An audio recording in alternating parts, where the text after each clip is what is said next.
4 o'clock on Thursday, August 10th, 2023, which is a significant birthday event for somebody that we won't mention because they're not at the table. Might mention it later because they used to work for us here. This is the appointed time and meeting for the Renaissance Zone Authority and the Downtown Design Review Committee to meet. And first item of business on your agenda would be to consider the minutes from the June 29th, 2023 special meeting of the Renaissance Zone Authority. Everybody had a chance to look at those minutes. Any changes, comments, questions, corrections? Move to approve. Joe moves approval. Is there a second? Second. Seconded by Nancy. No further discussion. All in favor say aye. Aye. That motion carries. Item 2 under minutes would be to consider approval of the minutes of the July 13th, 2023 regular meeting of the Renaissance Zone Authority.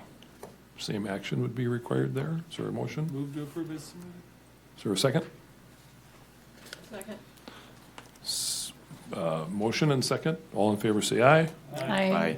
Aye, that motion carries. We'll move on to the regular agenda. Item 3 on the agenda is the depot site design, 401 East Main Avenue, and I think Isaac from City Community Development Department is standing in for Daniel Nairn, who's on vacation. Yes, Isaac, hello, good welcome. afternoon, authority members and Chair Christensen.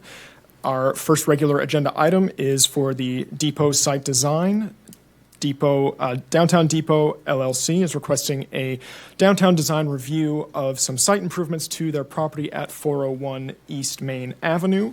These site improvements consist largely of a reconstruction of the existing parking lot, as well as an introduction of additional landscaping and street trees, as well as lighting infrastructure for that site. There is no work being proposed with this for the building itself. It is just the exterior parking lot and landscaping.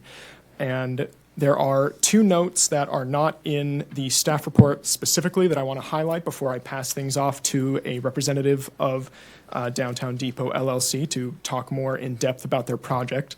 These 2 notes are the first one relating to the west side of the Depot property, 4th Street right-of-way. There is a question as to whether or not that was properly vacated and given in possession to the private owners of the property, or if it is still owned right of way by the city or by some other entity. This is an ongoing conversation to try determine what the current legal status of that right of way is. And Gabe Schell, the city engineer, is here to help answer questions related to that. If you have questions on that, it's not perhaps directly related to the actual site improvements proposed here, but if there are concerns or questions that you might have related to that, you certainly can ask. And then the second item I just want you all to be aware of is that the little structure on the north end of the parking lot adjacent to Main Avenue, kind of in the center looking east to west, there is some question as to whether or not that is 50 years old or more, what the age of that building is. If it is 50 years old or older, it could be eligible for National Registry of Historic Buildings. And this was brought to our attention as staff after the packets were sent out, and that is why that is not in the staff report itself. The staff has done some digging and research on this issue, and we have not been able to determine the exact age of the structure, and therefore we are not able to say exactly how old it is or anything related to that. But this project in particular is not utilizing any federal funds to our knowledge. Therefore, the structure would not need to go through a Section 106 review to help determine the historical status of it and how it might be affected. As you can see in the site plan that is included in your packet, the current plan is to remove that structure. But again, since we are not utilizing it, the project is not utilizing federal funds. It is not obligated to go through a Section 106 review, but if any of the authority members would have concerns about that or the possible historic nature of that structure, you could bring it up to the Historic Preservation Commission, and I would be able to do that on your behalf to get any input from them on that issue. But if you do not think it is necessary or prudent, I leave that up to the determination of the authority members. And with that, I yield the lectern to a representative of the Downtown Depot LLC. Isaac, hang on. Any questions of staff before we turn it over to the developer? Maybe you already have. Have you reached out to the SHPO? to determine whether or not this structure, I mean, there's gotta be a photo of some age of it. It's not there and it's there. Like, they Our- would have the answer to that, wouldn't they? We have not asked them directly yet. We've tried looking for building permits or anything of that kind within our records or any document that we have in our city records. And at this point, we have not found anything related to, the age of the structure. We could address SHPO, but we have not done that at this time. And I can speak to this because when we developed the property originally, we did a certified historic tax credit project. The important thing to remember, number one, it's a privately owned building. And if they're not seeking any investment tax credits or rehabilitation tax credits, they're not required to get the permission of anybody to tear that building down. So keep that in mind. Nancy? I'm well over age 50, and that building has been there since I was in grade school. So. Take it I to the mean, bank. It's older than 50, but again, It makes a As you nice tree say, planter. If you look at the photo, there's some yeah. volunteer elms that have been growing out of it for years. So, all right. Dustin, do you have anything? No. I can't imagine that it would be, I would assume it would be the first historical parking lot attendant booth Yeah. in America. I don't know that we want that. Yes. And I don't know that we want to burden the applicant with that. No. They got enough on their plate right now, so. All right. Any other questions of staff? If not, thank you, Isaac. And got a couple representatives here. Who's on first? Jake? Good afternoon, Chair Christensen and board members. My name is Jake Axman with AGL Landscape Architects. I'm really excited to go through some plans for the depot with you this evening. So I am going to pull up a PDF and we'll just kind of turn your attention to the screen a little bit to go through some images.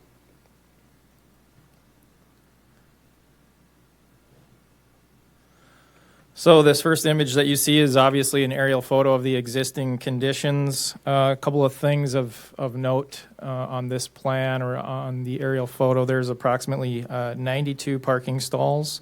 What we found interesting is there is the parking lot along the north side along Main Avenue. It actually extends into the public right-of-way up to about 3 feet, I believe it is. So with the plans that we're proposing, we're obviously going to pull the parking lot back into the private property and kind of rethink the parking lot here. So this is a rendering of what is proposed. So we're moving away from the situation of having angled parking to 90-degree parking with one drive lane down the middle. Also important to note, the drive lane down the middle is wider than typical. We want to make sure there's lots of room for turning radius and that sort of thing within the parking lot. Along the left-hand side of the screen, adjacent to 4th Street, you'll see some white bollards. This is a traffic control system that is planned for this parking lot. So there will be a gate. So it's pay per play kind of a thing to get into the parking lot. The total parking stall count in the proposed site plan is 79 stalls. So we're losing about 12 stalls overall on the design. Let's see, you can see the sort of the lines crisscrossing across over the top of the parking lot. That is what we call a catenary light structure. So it's string lights, commercial string lights that will be hanging over the top of the parking lot. Really what we're hoping is that this parking lot becomes more of a plaza space. It's a multifunction space. So during special events on weekends, if the developer or the owner so chooses, they could host small concerts, food truck festivals, that sort of thing. And so we want to make this more of a pedestrian-friendly location than you would see typically on a typical commercial parking lot. So we're really amping up some of the finishes.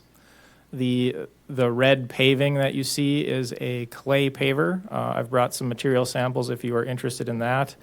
A clay paver is a little bit different than locally you see a lot of precast concrete pavers in residential settings. What we're using is a clay paver system. It's more of a traditional brick. It's used substantially or more traditionally in downtown settings. So you can see that treatment in this plan view rendering.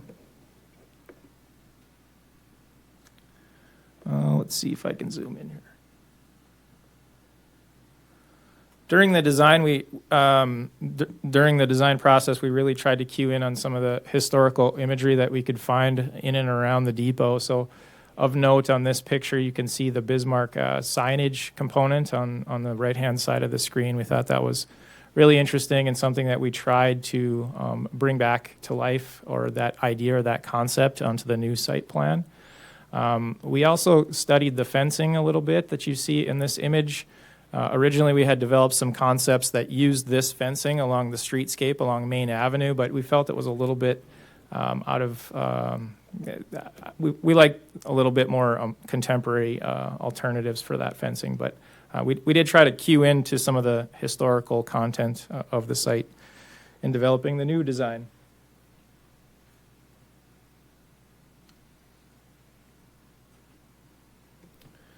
Here's a rendering from Main Avenue, looking back towards the depot. You can see the widened streetscape. So we'll start along the south side of the screen and move our way to the north. So that public sidewalk that exists along Main Avenue, it'll end up being 3 feet wider than it is currently. There will also be a 7-foot wide landscape strip between that sidewalk and where the parking starts. So the condition that you see today, the parking will essentially be pushed back 10 feet further from the public street than it is currently. Center to the screen, you will see a new proposed gateway structure, gateway signage into the facility. We're taking the mid-block point to create a pedestrian access point into the area. Here's another image of what that would look like. So in this concept, what it is, it's a precast column with a bronze plaque sign over the top. Says the historic Bismarck Depot. It's not an exact reconstruction. It's not intended to be some sort of, historic reconstruction. It's paying homage to the past, but it's sort of its own unique look. We are also proposing a wrought iron fence structure along the perimeter of the entire site. Wrought iron railing. It's a heavy-duty steel product. It's all welded in one piece. So it's pretty heavy duty, certainly more heavy duty than some of the aluminum residential grade fences that you see in the community. The landscaping treatment is very simple. We're using a monoculture of Carl Forster grasses. These plants are they're bulletproof. We use them on a lot of commercial sites. We shouldn't have to worry about a lot of plant death and that sort of thing. Wood mulch in between all of the ornamental grasses. What I've learned is rock mulch in planting beds. I'm not a fan of that in a downtown setting because of all the sand that blows around and accumulates during snow removal operations. It's easier to remove the wood mulch and kind of freshen that up on a regular basis than it is to pull sand out of rock mulch. There's actually 2 of these gateway signage components. This is a second location on the corner of 5th and Main as well. So we're really welcoming pedestrians into the site at 2 different locations. I'm going to go back a little bit here.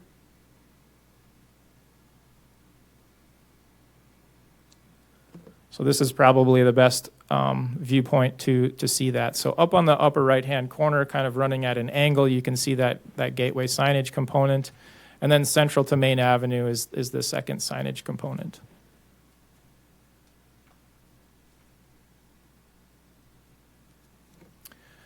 This is a view closer, I guess, in the middle of the parking lot, looking back towards the building. We're showing some precast concrete planter boxes to screen an outdoor seating area that would serve a potential restaurant user in the building. And then you can see the catenary string lights that are running overhead. Those would need to be at a minimum of 16 feet above ground to make sure we can get emergency service vehicles and we have all the clearances and that sort of thing. So it's more likely that they'll be 18 feet off the ground.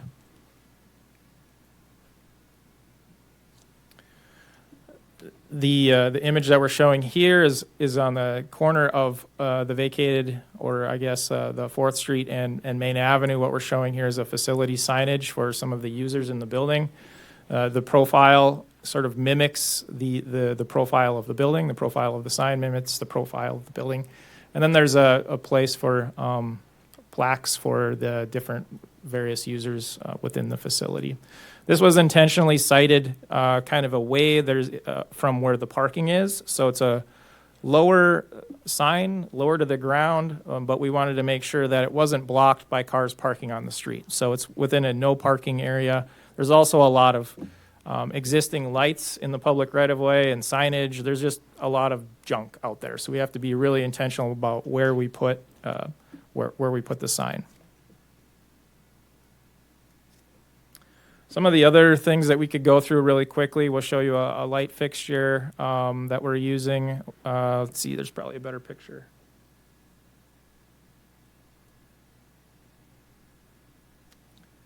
I guess next to the 2 columns or the 2 spires on the building, you can see a double-headed pedestrian level light fixture on both sides of the main entry. Again, that's a pedestrian level light fixture that it will look like this along the top. This is what the head would look like. It wouldn't have the rust finish. We're going to have a plain black finish, but this is generally the profile that would have sort of a subdued finish, not a lot of ornamentation on the light fixture itself. We're proposing bollards in front of the building. It's important to note, I guess, with the decorative paving in front of the building and the clay pavers, this is basically a level surface. The parking is at the same elevation as the decorative paving. There's not a traditional curb and gutter section where you step up 6 inches and go in.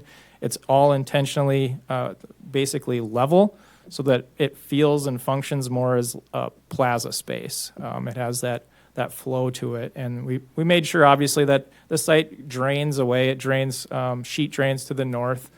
But in eliminating that curb and gutter to make it feel more plaza-like, we had to introduce some sort of a traffic control measure to make sure that the vehicles aren't driving into the building, or at least it feels really uncomfortable to drive towards the building.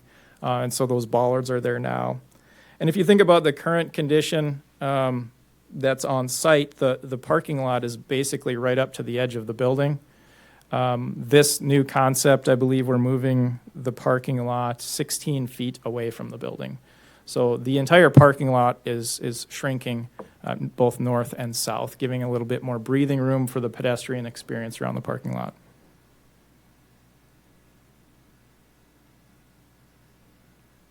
So again, here's the profile of the bollards that we're using. And this is an image of the wrought iron fencing that we're proposing as well. So if you look closely in the image, you can see all of that is welded together. It's a very heavy-duty product. It should be a long lasting.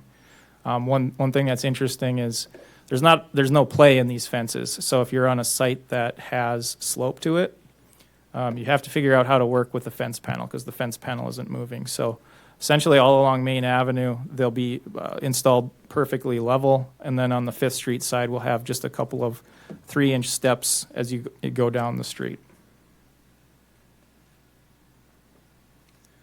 I do have some material samples if you're interested. I guess I should show you the precast quickly.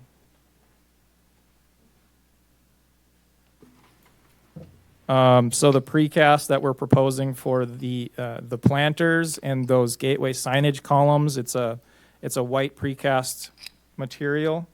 And the reason for that, if we go back to that historic image, that photo that we started with,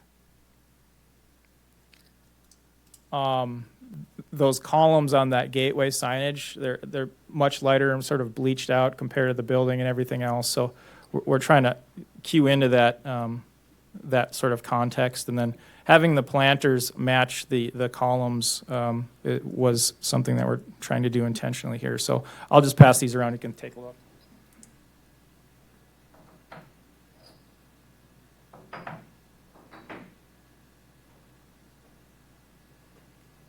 There's 3 different finishes there. One has a lot more, I guess, fleck to it, or a little bit more rougher texture to it. I think that is the one that we're leaning to, would match the building a little bit. I think we don't want to make it look like we tried to match the building and we missed the mark. I think we want to make it look like, we're trying to marry up to the building, but not exactly match it.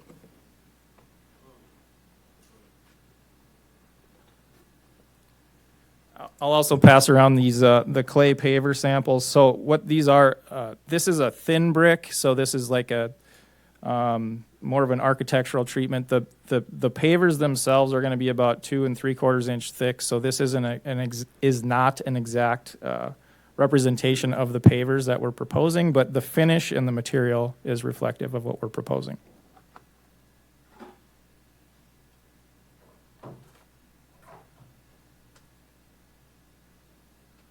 So with the decorative pavers, what we're proposing is there will be an exterior decorative band around the pavers of the charcoal color, and the interior pavers will have the traditional clay color.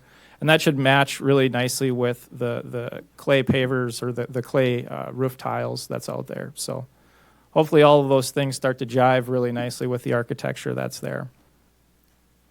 One thing I do want to mention and make sure that everyone understands is we're going through the pricing exercise right now on all of this stuff. We hope to have pricing here in the next week or 2. There will be a few add alternates in the plans. Unfortunately, one of the things that is an add alternate is the signage component. Can speak to those, but I believe the plan is to have those in the plans at some point. We've spoken with some community partnerships. If we need to find some grant dollars or something to make those happen, we're going to find a way to make those happen. But I think as part of this initial plan, what we would do is at least get the footings in place so that we can come back in and add the signage components later. But we're working through some pricing exercises now, and we'll kind of know where we're at on some of those things within the next week or 2. All right, Jake, do you want to stand for questions before Cam comes up? I don't know if Cam even needs to come up, but as long as we've got all this Yeah, stuff absolutely. in I front of will. us, we'll start with those at the table and then work our way over to the technical advisors. Any questions of Jake? Nancy? Jake, I'm assuming that moving the right-of-way or moving the parking lot out of the right-of-way doesn't impact any of the trees that are there right now? Yeah, chairman and board members, we spoke with Doug, the city forester, about the existing trees. Great question. There's a lot of maple trees, I guess 3 maples along Main Avenue. They have iron chlorosis. They're not in good health. And then unfortunately, there's also 3 very large ash trees on 5th Street, close to the railroad track. Doug recommended that we remove those as well, just I guess in preparation for emerald ash borer. They're also growing up into the power lines. So unfortunately, all the trees that are on site now are going to be removed, unfortunately. But you're probably planting more of them? Yeah, the plan is to put in honey locust trees. I guess I can't recall the exact count, but yep, lots of trees, and I can't remember how many hundreds of Carl Forster grasses, but yeah, landscaping is going to be very nice. And then the parking, is that public parking or is it tenant parking? I guess I'd let Cam speak to that. Is it tenant parking? Or both? Mr. Chairman, members of the committee, for parking, what we found since taking ownership of the property and also tracking kind of historical dialogue that had occurred, it was clear to us that the ability to monitor parking and potentially tow vehicles was not an avenue that we wanted to go down. I think if you want to be painted as a villain of the community, you start towing people's cars, and that word spreads pretty quick, even if there's 100 signs throughout the site, which we didn't want to do either because that wouldn't look good. It's really the automated parking system was one that we felt was really the only option for the building itself, and that'll end up breaking down into a couple components. One will be prioritizing building tenants. We will have a mix of of office users on the upstairs, restaurant on the main floor on the west side, and then unknown at this point what user would be on the main floor, the east side. Hopefully some kind of restaurant, retail type user that would be there. So we'd have that flow of the building itself, and I think that would really only use we'll call it up to half of the parking lot. And so I'd say the next tier would be probably allowing some monthly parking for office users and office specifically. So we want to keep it open more so on the weekends if we're going to close the parking lot down to do any kind of special event. Because really that's what this design allowed us to do was to still allow for parking, but that ability to flip a switch, shut parking down, and then do events and activities on that site. And then I should further add, if it's evenings, weekends, even just daytime, there is an hourly parking component as well. So just like a city ramp in the city or at the airport, that ability, if you want parking right in the middle of downtown, you're going to a meeting across the street or going to lunch elsewhere, there is that option for hourly parking. Okay. Other questions of Cam while he's up here? Joe? So you're planning to do that with that blockage right over on the west side, right? Is some automated arm or something? What do you plan to do? Correct. Yeah. Again, similar to was it 2 nights ago? I parked in the new ramp directly east of City Hall here, and very similar system. Might even be the exact system. We looked at a couple different companies that are out there, and so at least nowadays there's the ability to pay with your phone. Office users that need to use a key fob to get into the building, that same key fob can be programmed to work for the arm when they're coming and going. And so there's a lot of new technology items that are included in those to try to streamline that in and out activity. Other questions of Cam while we've got him up here? So the other thing I have a question is, with parking wrapping over to the south, maybe to the southeast, it looks like you have some spots blocked off to be able to like get out of there, obviously. Is there anything between the end of that parking lot and the railroad then? No. No. When you say anything, do you mean like an access? Like a wall, a fence? Oh, I see. Is there anything there? Do you plan any kind of a division or Yes, we'll have fencing on that. Yeah. Fencing. Yep. the railroad? Yeah, blocking requires from the that. The railroad. other side, I assume, as well. Correct. Yep. The railroad's kind of a stickler about that. I would imagine so. Yep. I could imagine them having, yeah. Yeah, safety wise, we definitely would want that. And then that on the right side, which would be the east side of the building, we're also planning for bike racks on that southeast corner of the property. Is it similar materials, I'm assuming? It probably isn't going to end up being wrought iron, I would assume. Probably going to be some sort of noise canceling or sound barrier. For the fencing you're asking about? For the fencing, it would be on the south side of your property. On the south side of the building now, there's an existing vinyl fence that will remain, as far as I know. Okay. In the parking lot itself, especially on the Fifth Street side, we are wrapping around the fencing, that wrought iron fencing will go and sort of cap that parking lot. This rendering doesn't show it, but that's the intention over there. We're also leaving an opening in the fencing on the Fifth Street side for pedestrian traffic to come in there. It's not as ornate as the 2 other openings, but we're anticipating some people kind of funneling through and heading down to the Civic Center through that corner as well. So, That'd be your southwest corner over there. yes, sir. Okay. Yep. Yeah. Jake, as long as we're on this fence topic, it's wrought iron, is it powder coated? Or what's the process so that it doesn't fade or peel? Or is it a powder coated type of a finish? Yeah, great question. I believe it is a powder coated Okay. black fence. Yep. Okay. Yep. Just out of curiosity, is that the only lighting for the parking lot? Is that only the overhead, the String lights? string lights at this time? At this time, yeah, that is the only thing that is planned. There's quite a bit of lighting on Main Avenue and Fifth Street. It's lit up pretty well. We do have some lighting that is obviously the pedestrian level lighting, but I believe it is also the intention to light up the 2 building spires to uplight that. Okay.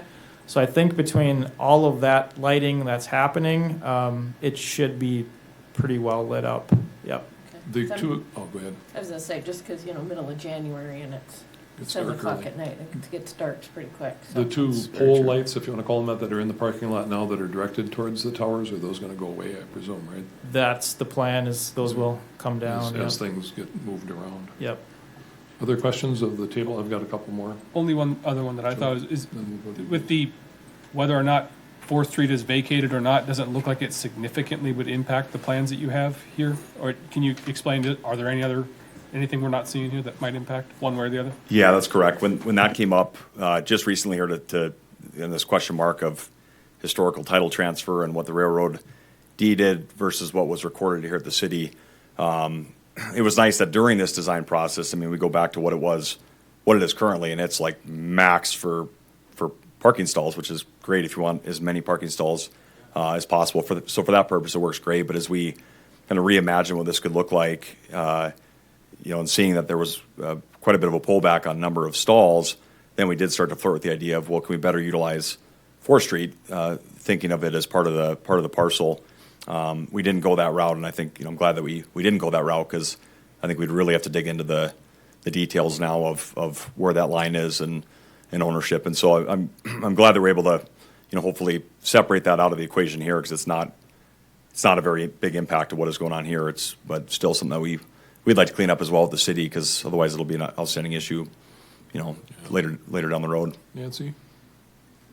This is a question for Commissioner Zenker. I could swear we vacated that street, didn't we?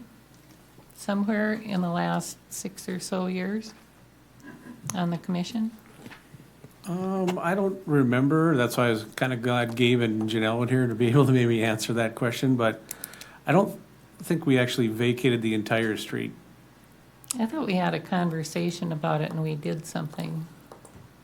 But I can't imagine what we could do that would be partial. I mean, either you do or you don't. Right, So, yep. That's why I was gonna wait until we got through all this and ask for clarification on that, so. There's been work done on it recently, is it just Maine that they took? Well, no, it was done at the same time Main Avenue was Main Avenue was reconstructed.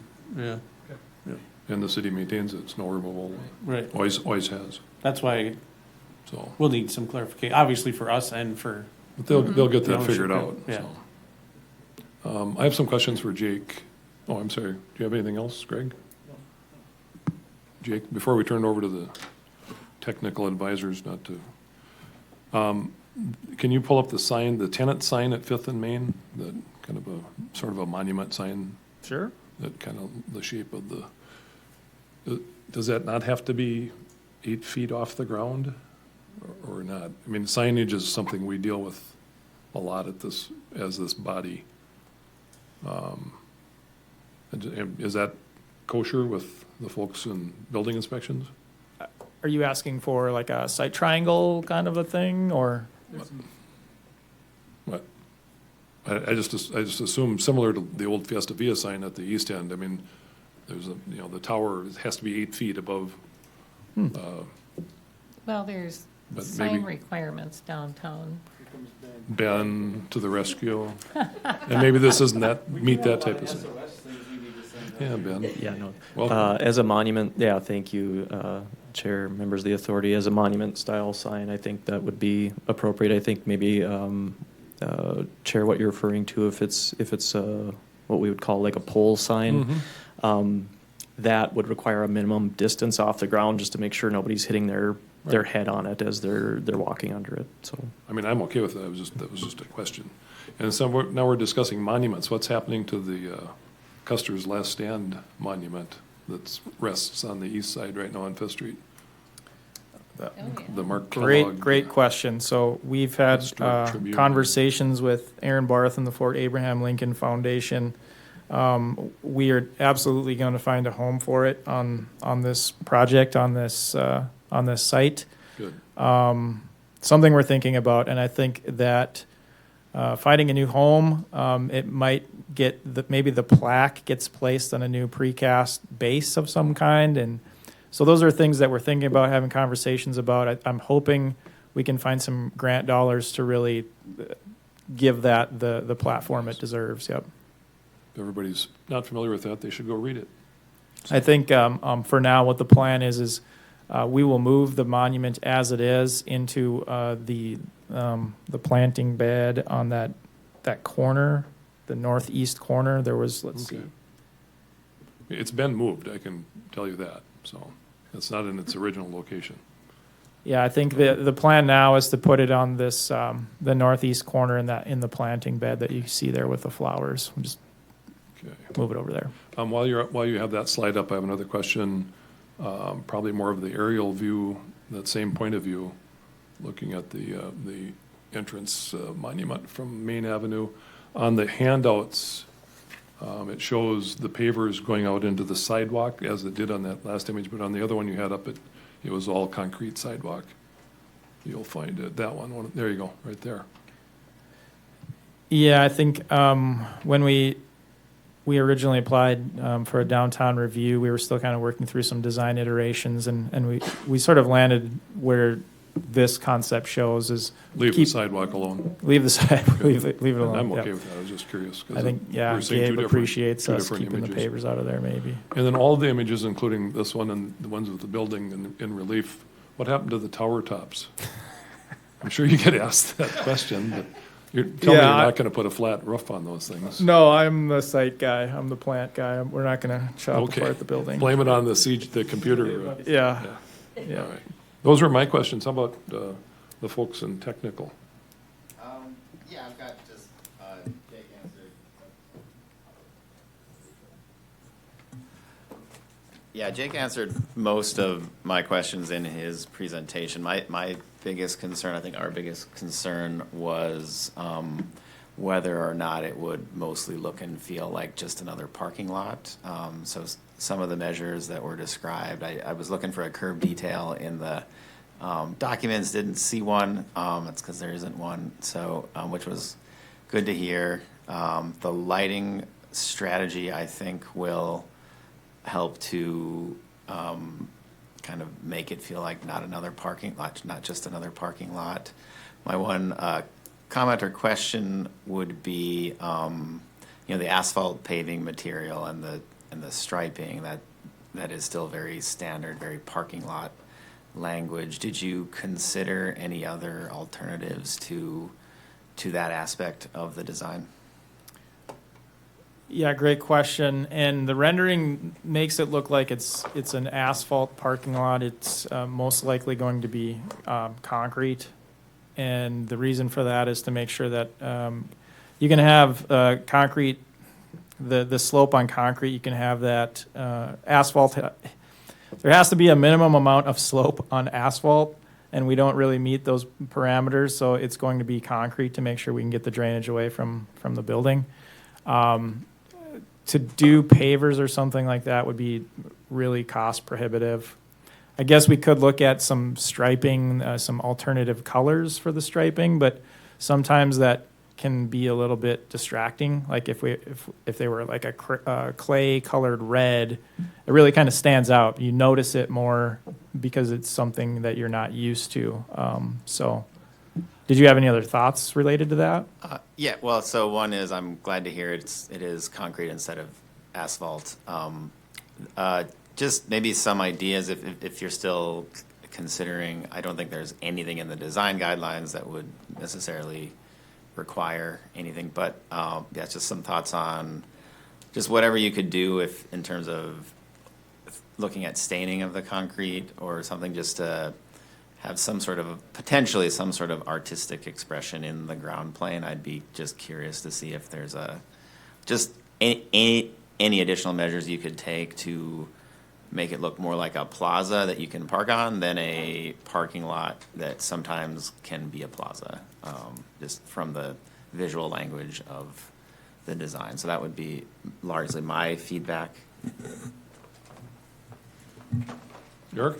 Just a couple questions related to materials. Thanks for bringing the samples. They make sense to me. When I saw the dark one, it kind of threw me. Can you clarify where the dark paver is going? Is that mixed in with the terracotta color, or? Great question. This rendering, it doesn't show up real well, but it's what's called a soldier course. It runs around the perimeter of each one of those paving areas. So it's essentially just one block width. Border. Yeah, that's a border. Gotcha. where the bollards are going, we have, it's a series of 3 soldier courses, so it would be essentially 3 of those bricks stacked back to back to create the same width that those bollards are. So it'll be a little bit, it's going to create some nice color contrast between the concrete parking lot, then the dark paver, and then the red colored interior paver. Okay, thank you. And then my next question, the poles that support the hanging lights, profile and finish of those, I suspect those will be pretty prominent along Main. Yeah, great question. It's a standard 8-inch diameter light pole is all it is. Color is black. Really nothing ornate about it. I'm hoping with the color selection and keeping it very simple, it just sort of disappears into the background.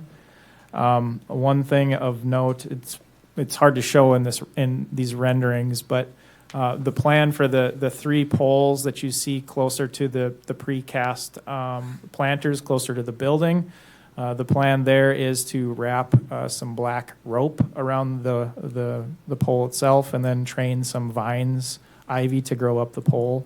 So at least next to the building, next to those outdoor seating areas, it'll feel a little bit softer. The ones closer to the streetscape are just plain black poles at this point. And metal or spun concrete, like, or what? What's Metal. the material? Yep, metal. Yep.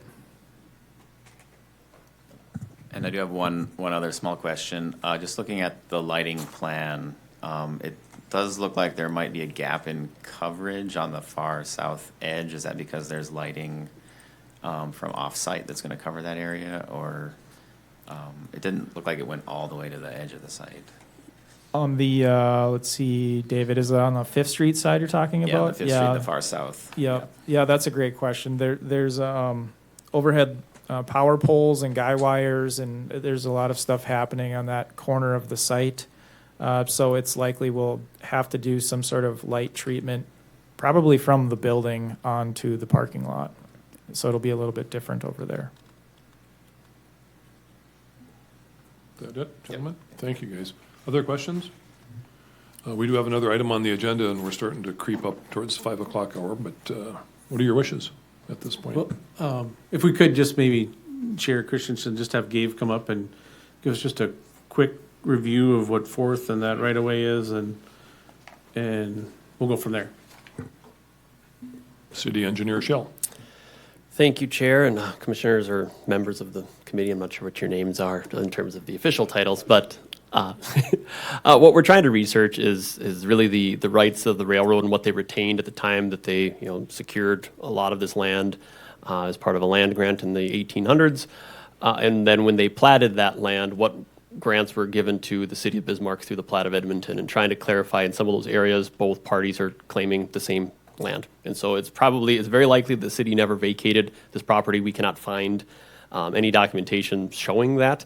It doesn't come up in any title or any research that we're able to dig up, but it is entirely possible that the railroad still maintains some sort of claim on that original grant that was given to them from the United States. So we're trying to work that part out. As Cam mentioned earlier, the fact that they're not proposing to build a building in the middle of 4th Street, I think, helps this particular decision. We're still working towards a resolution so that all parties involved can just better understand. I don't think we want to contest the claim that it's vacated, but we're not necessarily admitting that it's ours or theirs at this point. We're still trying to work through that, and this project really isn't affecting that in any meaningful way. So it doesn't hold up the project, is what you're saying? Yes, not in my opinion, no. Thank you. In the immortal words of Burlington, or Northern Pacific, then Burlington Northern, then Burlington Northern Santa Fe, they were here first. Right. They were here before the city, so just ask them. All right, any other questions? Joe? No question, but the other comment that I would make is related to the signs, is just ensuring that those signs do meet the ordinance requires.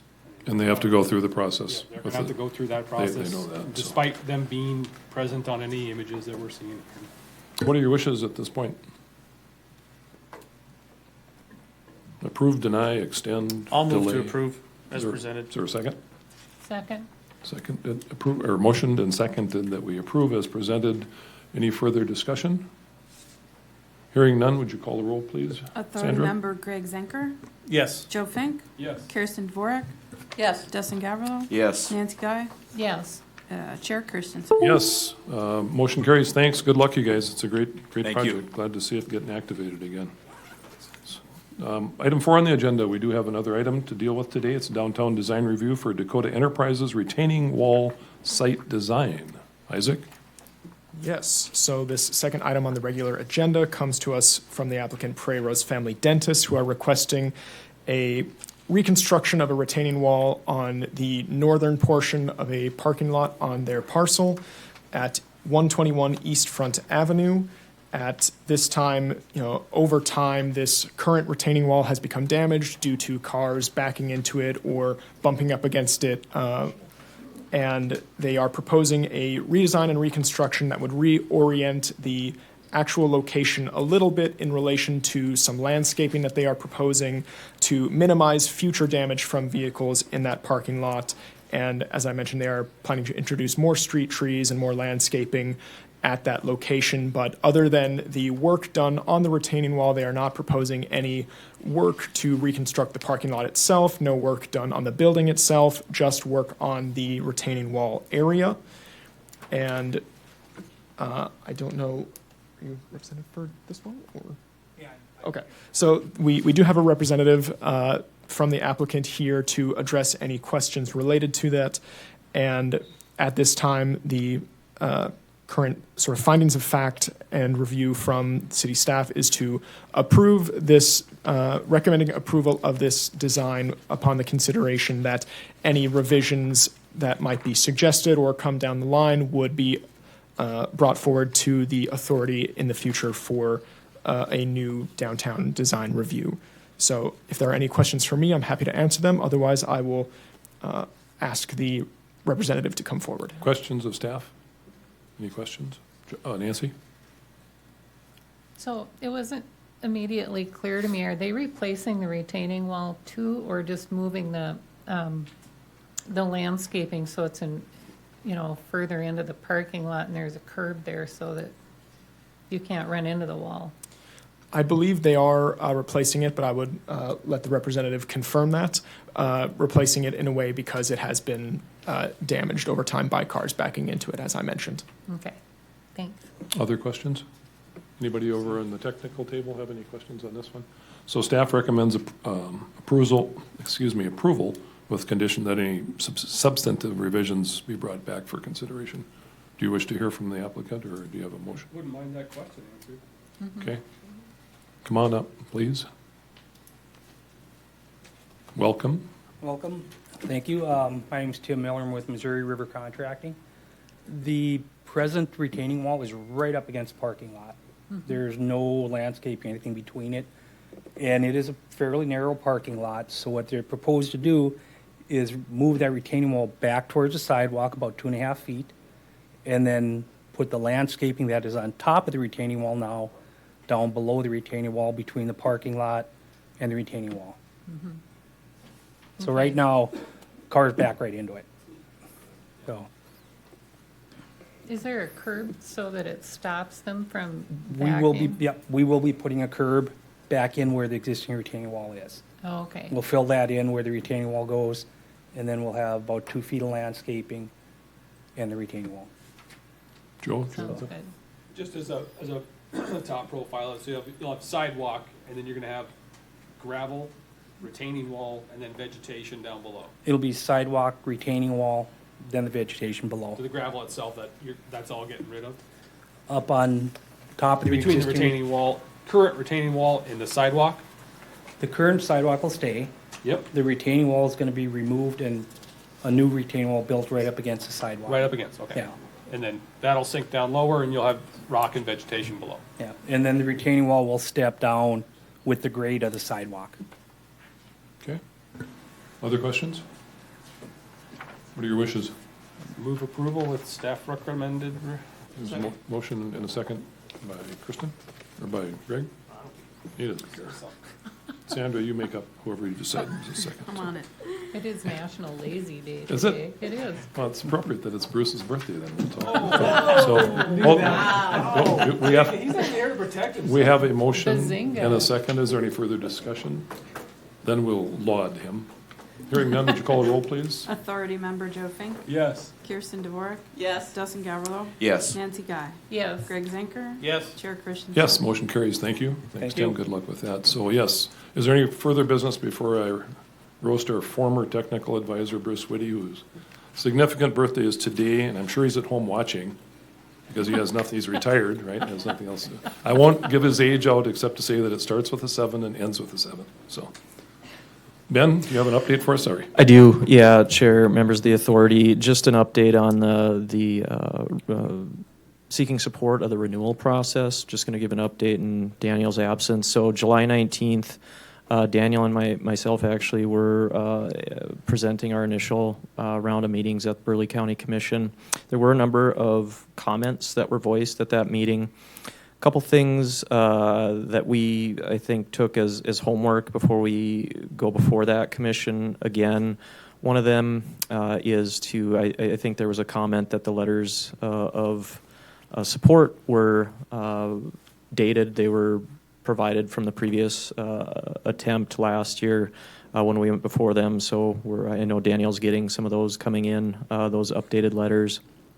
And then there was also a pretty good question about, it seemed as if there was some sort of maybe trepidation or concern given new state statutes that allow for, I guess, greater level of flexibility in the Renaissance zone. So, for example, the time period can be extended for the exemption period. You can have more than one island, for example. It seemed that there might be a little bit of concern over that and how those changes might be approved going forward. Would we have to go before all the boards? Would it just be up to the Renaissance zone and the city of Bismarck? Really, I think it's a bit of a catch-22 because we have to go back before, if we're allowed to reinstate the program, it has to go in the way the program has to go in the way it left. And so I would think we would need to, if we had any differentiation in how we were approving projects, I would think our development plan would need to be modified in order to do that. So I think that may be a question that if we're allowed to reinstate the program, that at least one entity, if they're supportive of it, may want this authority to revisit if that time comes.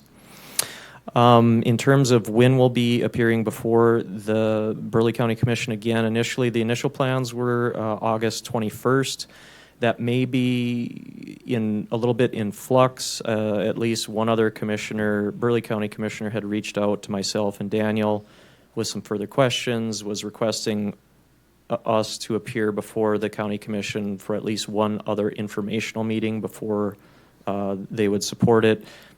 Staff is very comfortable in doing that. I think at this point, it's kind of in Burley County's commission court when they want us back. So myself and or Daniel will follow up next week with Chair Matthews to find out what the status of us appearing before them will be and what other information they would want us to present at that time.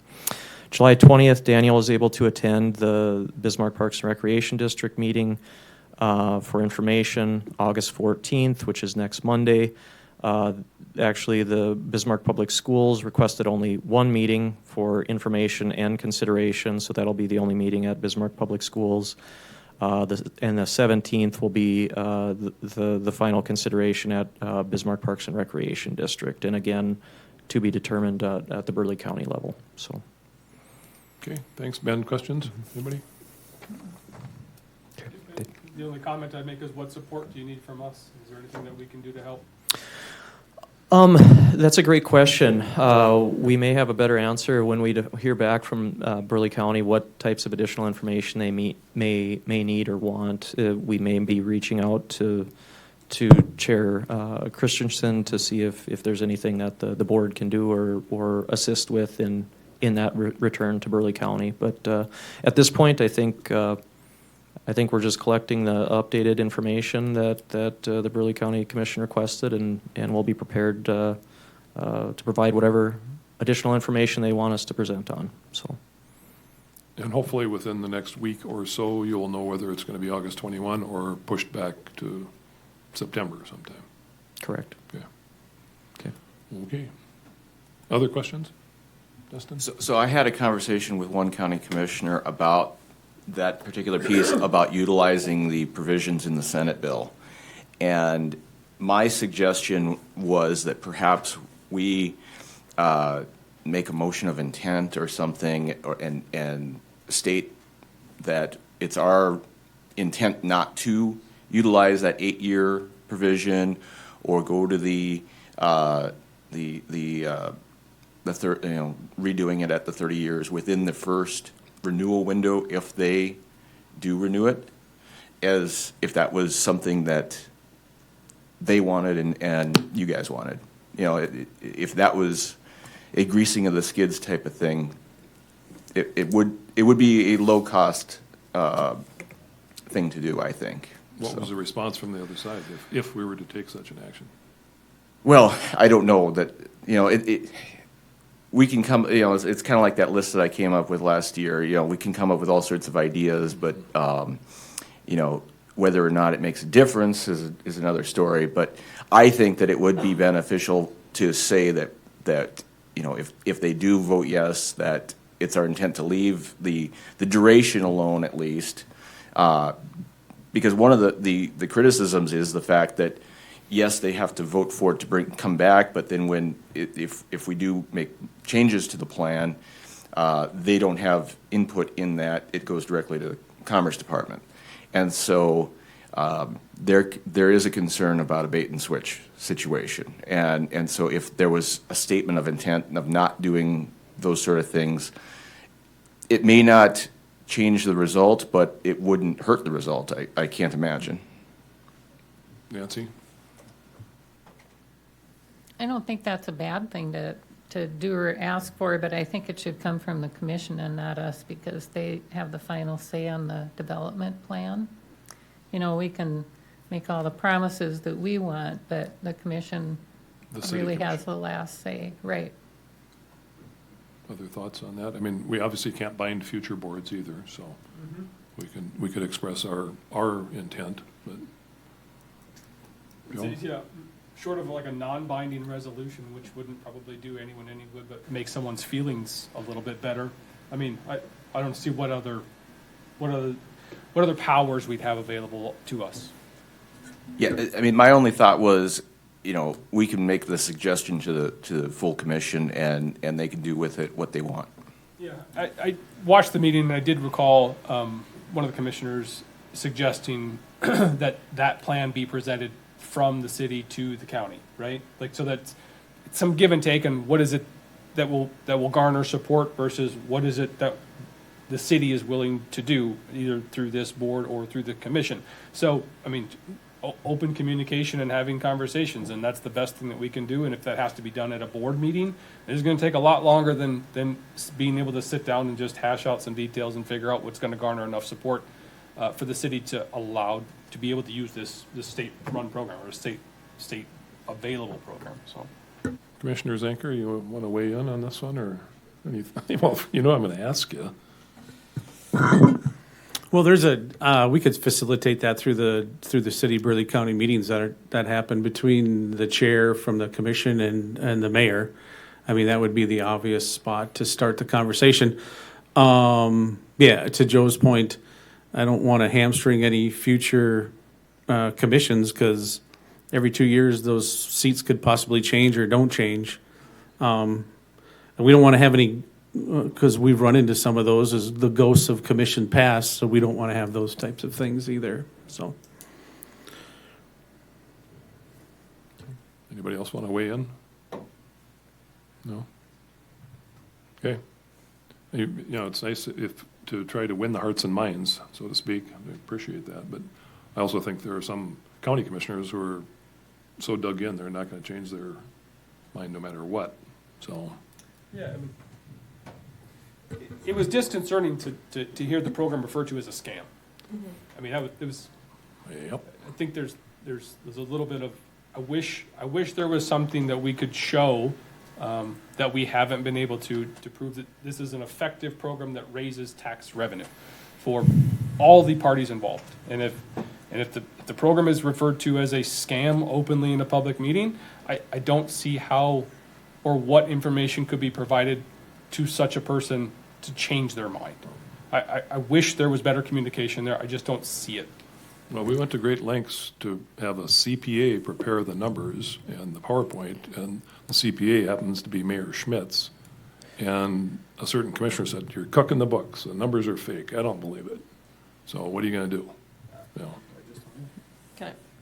And I was gonna say, I think to that point, I think, I liked the fact that there was that meeting, that open meeting we had with everybody at the table, at the chamber. at the chamber.